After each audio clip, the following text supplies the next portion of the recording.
합니다.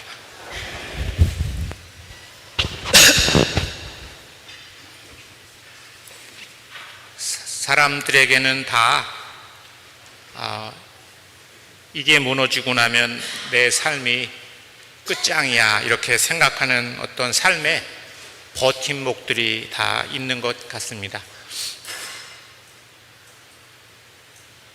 예전에 나눔의 집에서 제가 사역을 할 때 같이 일을 하던 친구가 이 테이프에 한 노래를 계속 반복해서 1시간 동안 내내 듣는 거예요. 근데 그 노래가 양희은이라고 하는 가수의 노래인데, 사랑 그 쓸쓸함에 대하여 뭐 이런 노래 아시죠? 사랑이 끝나고 난 뒤에는 이 세상도 끝나고 날 위해 빛나던 모든 것도 그 빛을 잃어버려, 이런 가사인데, 이 친구한테는 어떤 뭐 사연이 있었겠죠. 그거를 테이프 가득히 녹음을 해가지고 1시간 내내 그 노래를 듣는 모습을 본 기억이 납니다. 아마 그 친구에게는 어떤 사람에 대한 사랑과 기대가 무너질 때 그것이 마치 자신의 삶이 무너지는 것 같은 그런 경험이었지 않았을까? 저희 같이 사역을 하는 샬렘에서 사역을 하는 한 목사님이 막 기도해서 사람이 변하나? 막 그렇게 얘기하더니 사람은 한번 인생의 바닥을 쳐야 돼. 그래요. 그분이 얘기하는 그 바닥이라고 하는 거는 아마 제가 생각할 때는 이게 내 삶을 지탱하는 가장 소중한 버팀목이고 주춧돌이야 이렇게 생각했던 게 무너져 버리고 나면, 그러면 진짜 이것이 내 삶을 지탱하는 것이었나 하는 생각을 하게 되는 것 같습니다. 어떤 사람에게는 그것이 사람들과 맺는 관계일 수도 있고, 어떤 사람에게는 그게 명예일 수도 있고, 어떤 사람에게는 그게 지위일 수도 있고, 어떤 사람에게는 다 모두가 자신에게 목숨 같은 무엇이 있죠. 그죠? 근데 많은 현대인들에게 그것은 제 생각에는 돈인 것 같습니다. 재물, 재산. 내 삶을 지탱하는 것은 재산이야. 이렇게 생각하지 않을까? 오늘 복음에 등장하는 주인공도 예수님을 찾아와서 하는 첫 마디가 예수님, 제 형에게 아버지 유산을 좀 저에게도 나누어 주도록 해 주십시오. 이렇게 부탁하고 있습니다.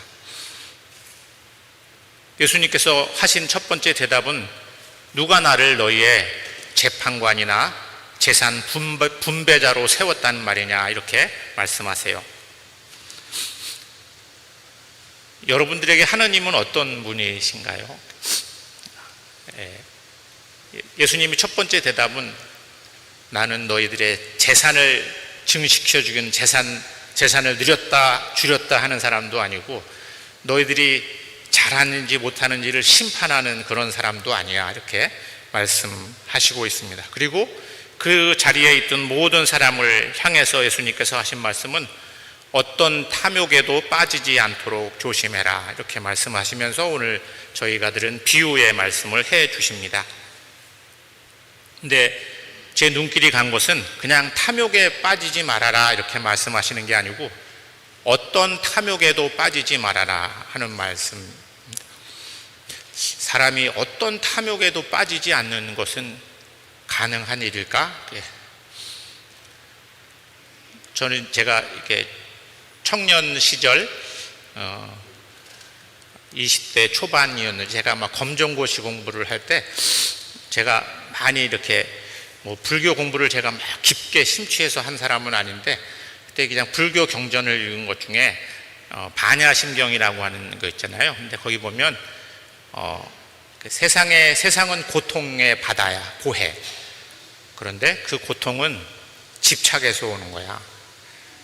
집착의 어떤 불꽃이 사라지면 우리의 참된 깨달음에 우리가 이르게 되는데 니르바나라고 그러죠, 그죠? 그래서 고집, 멸도 뭐 이런. 그리고 참된 깨달음에 이르기 위해서는 우리가 8가지 가는 길이 있어. 그래서 8정도 뭐 이런 걸 이제 불교에서 얘기해요. 근데 저는 그 불교는 굉장히 철학적인 종교이기 때문에 이렇게 잘 이해가 되죠. 근데 그때도 저한테 큰 고민 중에 하나는 사람이 모든 집착이 사라진 상태는 어떤 상태일까? 사람이 모든 집착을 다 없애고 나면 산다는 게 재미가 있을까? 이런 생각도 들었어요. 그래서 그때도 그냥 저는 잠정적으로 아마 집착이라고 하는 것은 더 높은 것을 향한 집착을 향해서 낮은 단계의 집착으로부터 우리가 벗어나는 것이 아닐까? 그러니까 낮은 것에 대한 집착이 아니라 더 높은 것을 향한 갈망을 통해서 우리는 더 낮은 것의 어떤 집착으로부터 더 초연해질 수 있는 게 아닐까? 그런 생각을 했던 기억이 납니다. 오늘 복음을 읽으면서도 그때 생각이 다시 났습니다. 하느님은 우리들의 모든 갈망이 다 사라진 상태, 예전에는 그걸 사막의 교부들은 아파테이아 이런 말을 했어요. 그러니까 무정념의 상태, 모든 것으로부터 우리가 초연해져 있는 그런 상태가 마음이 깨끗해진 상태다. 그래서 마음이 깨끗한 사람은 행복하다, 그들은 하느님을 볼 것이다, 이렇게 말할 때 그 깨끗한 상태는 무정념, 아파테이아의 상태다, 이렇게 얘기를 했습니다. 그런데 오늘 저희들이 들은 호세아서의 말씀에 보면 하느님이 이스라엘을 향한 그 구원에, 이스라엘을 사랑하는 마음을 굉장히 간절하게 표현하고 있잖아요. 거기서 예수님, 그 하느님이 이스라엘을 향한 사랑에서 저는 어떤 무정념의 상태 이런 거를 확인할 수가 별로 없어요. 애끓는 이스라엘, 고멜이 호세아를 그렇게 배반했지만 호세아가 끊임없이 고멜을 향해서 돌아오라, 그 하느님의 마음을 호세아를 통해서 실은 표현하고 있는 거잖아요. 그 마음은 그런 무정념의 상태라고 보여지지가 저에게는 않았습니다. 사람은 어떤 갈망의 존재죠. 사랑과 갈망의 존재라 우리가 하느님을 만나는 상태도 어떤 아무런 집착과 이런 것이 다 사라진 상태라기보다는 하느님을 향한 사랑과 갈망을 통해서 우리가 하느님을 만나게 되는 건 아닐까? 그렇게 우리가 하느님을 알 수 있는 건 아닐까? 이런 생각을 해보게 됩니다. 오늘 복음에서는 예수님께서 우리로 하여금 모든 재산과 물질과 이런 것으로부터 아무런 냉정한 관심을 갖는 그런 상태가 아니되게, 그런 상태라기보다는 오히려 재산과 하느님 둘 중에 우리가 뭘 선택해야 되나 하는 문제라기보다는 우선순위의 문제, 질서의 문제, 이런 걸 얘기하고 있는 것이 아닐까, 이런 생각을 해보게 됩니다. 그래서 예수님께서는 먼저 하느님 나라와 의를 구하라, 이렇게 말씀하시면서 이 모든 것들이 너희에게 필요한 것을 하느님께서 잘 알고 계신다. 그런데 그 모든 것에 앞서서 너희는 하느님을 선택해라. 오늘 저희가 들은 서신 성경 말씀에서도 사도 바울로는 천상의 것을 추구하십시오, 이렇게 추구한다고 하는 이 상태는 뭔가를 계속 우리가 향해서 나아가는 거죠. 그죠? 그런 갈망을 가지고 나아가는 상태를 의미한다고 생각합니다. 그리고 그것이 아닌, 더 높은 것이 아닌 다른 것들을 우리가 하느님처럼 섬기게 되면 그것이 바로 너희들의 우상이 될 것이다, 이렇게 이야기하고 있습니다. 오늘 저는 복음을 읽으면서 제 마음에 왔던 구절은 이렇게 재물에 집착하면서 하느님께 인색한 사람은 이와 같이 될 것이다 하고 하는 말씀이었어요. 맨 마지막 구절이 너희들이 그렇게 재산에 집착하면서 하느님에게 인색하게 되면 너희도 이렇게 될 거야, 이렇게 말씀하시는 그 구절을 읽으면서 나는 하느님께 인색한 사람이 아닌가, 이런 생각을 해보게 됐습니다. 나는 하느님을 가장 먼저 선택하면서 살아가고 있는 것인가 하는 생각을 해보게 됐습니다. 오늘 성경에 등장하는 이 주인공은 더 많은 추수를 하고 난 다음에 내가 창고를 짓고 내 재산을 어디에 쌓고 온통 내라고 하는 단어로 가득 차요. 그러니까 다른 관심이 없어요. 오직 자신한테만 관심이 있죠. 내 재산, 내 창고, 내 영혼, 오직 내라고 하는 단어가 계속 반복이 되고 있습니다. 지난 주간 동안에 아침 기도를 계속 참여하신 분들은 알겠지만 지난 한 주간 동안 저희가 마태복음 13장을 매일매일 이렇게 읽으면서 묵상을 했어요. 근데 마태복음 13장은 하느님 나라, 하늘나라에 대한 이야기예요. 하늘나라에 대한 이야기를 하면서 하늘나라는 어떤 나라냐면 밭에 묻혀진 보물과 같다. 그래서 그것을 발견한 사람은 있는 것을 다 팔아서 그것을 사는 사람이다. 그러니까 다시 얘기하면 내가 지금 가지고 있는 그 무엇보다도 그게 너무 소중해서 있는 것을 다 팔아서 그것을 사는 사람들이 누릴 수 있는 나라다. 그런 얘기를 하는 거죠. 그러니까 하늘나라는 이 세상의 어떤 것보다 하느님이 나에게 소중하다고 하는 것을 실제로 믿고 그것을 선택하고 살아가는 사람들이 누리는 나라다. 그런 말씀인 거죠.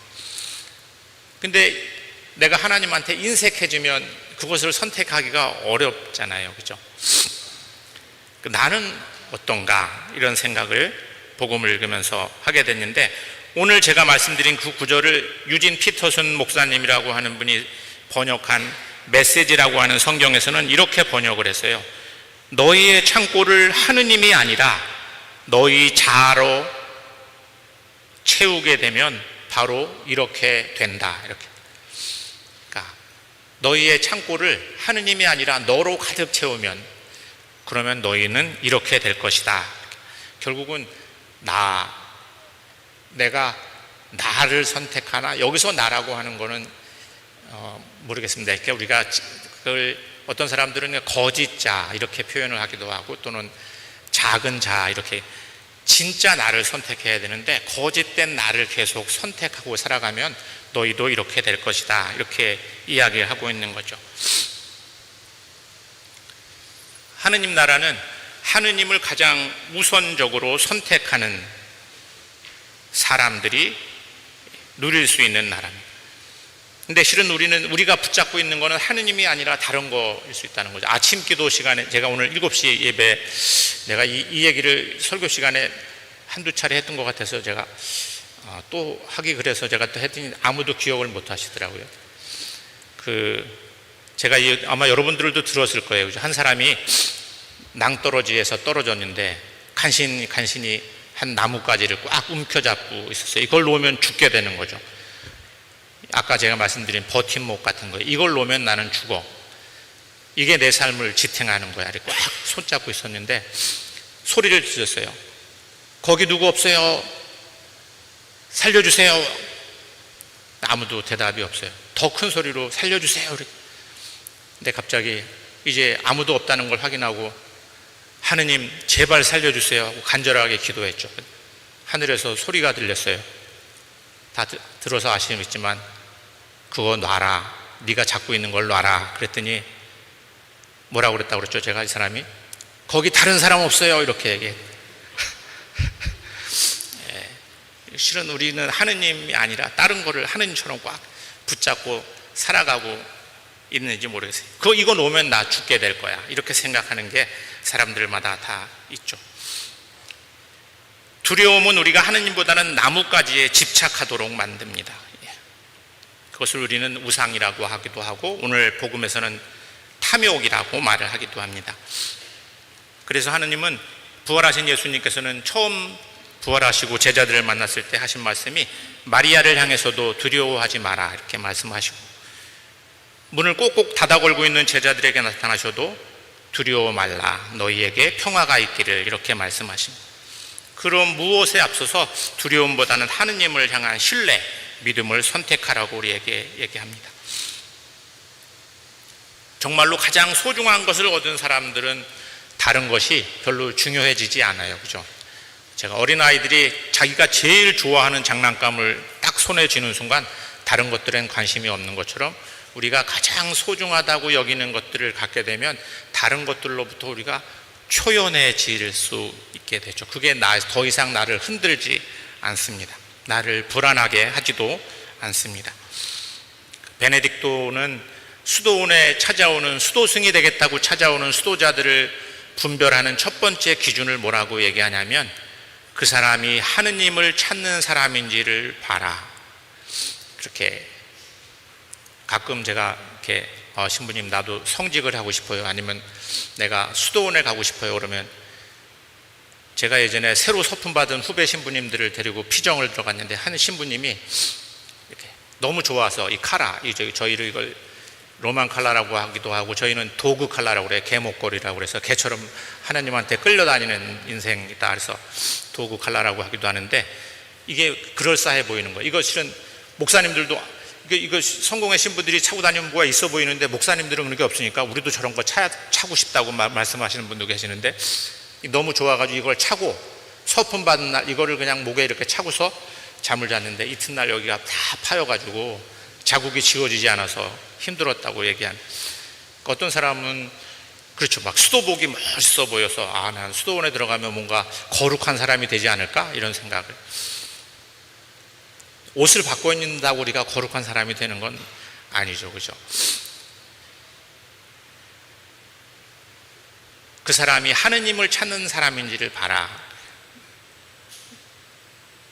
그렇지 않으면 그 사람이 아무리 똑똑하거나 아무리 재능이 많거나 아무리 해도 그 사람은 수도자로는 적합한 사람이 아니다. 이렇게 먼저 하느님을 찾는 사람, 그것이 수도자들의 기본적인, 수도자들만이 아니라 실은 따지면 모든 그리스도인들에게 해당되는 말씀이라고 생각합니다. 저는 우리가 다른 집착에 빠지지 않을 수 있는 것은 더 높고 더 깊고 더 근원적인 갈망을 놓지 않을 때 우리가 작은 집착으로부터 계속 더 자유로워지고 초연해질 수 있는 게 아닐까? 그걸 사람들은 아파테이아라고 하지 않았을까? 이런 생각을 혼자 해보게 됩니다. 그러면 우리의 기도가 달라지고 우리의 질문이 달라질 것입니다. 오늘 복음에 등장하는 주인공은 예수님과 함께하는 일행이었고 예수님은 아마 그 형도 알았던 것 같습니다. 그러니까 저희 형에게 아버지에게 물려받는 재산을 저에게도 좀 나눠주라고 하십시오 이렇게 말할 때 아마 예수님이 그 사람을 잘 아는 사람이었습니다. 근데 만약에 정말로 우리가 하느님을 찾는 사람이었다면 하느님을 가장 우선적인 우리들의 삶의 우선순위로 두고 살아갈 수 있었다면 이렇게 질문하지 않았을까? 하나님, 이 상황에서 하느님이 저에게 바라시는 것은 무엇일까요? 이렇게 묻지 않았을까? 그런데 이 사람은 그 재산이 하느님보다 더 중요했던 것은 아닐까 이런 생각을 해보게 됩니다. 우리 모두가, 저와 여러분 모두가 우리들 삶에 하나님을 가장 우선에 두고 선택하면서 살아갈 수 있는 그런 주인공이 될 수 있기를 성부와 성자와 성령의 이름으로